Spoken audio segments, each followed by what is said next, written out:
أعوذ بالله من الشيطان الرجيم.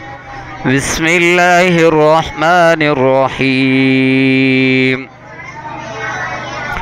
لا خير في كثير من نجواهم إلا من أمر بصدقة أو معروف أو إصلاح بين الناس، ومن يفعل ذلك ابتغاء مرضات الله فسوف نؤتيه أجرا عظيما.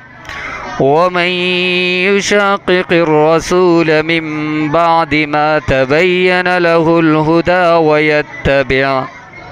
ويتبع غير سبيل المؤمنين نوله ما تولى ونسله جهنم وساءت مصيرا. إن الله لا يغفر أن يشرك به ويغفر ما دون ذلك لمن يشاء، ومن يشرك بالله فقد ضل ضلالا بعيدا.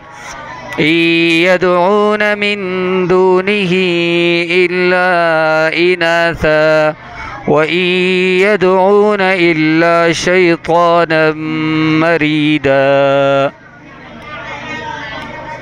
لعنه الله وقال لأتخذن من عبادك نصيبا مفروضا ولأضلنهم ولأمنينهم ولآمرنهم فليبتكن آذان الأنعام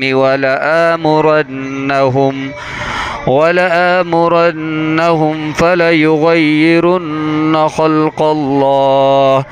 ومن يتخذ الشيطان وليا من دون الله فقد خسر خسرانا مبينا.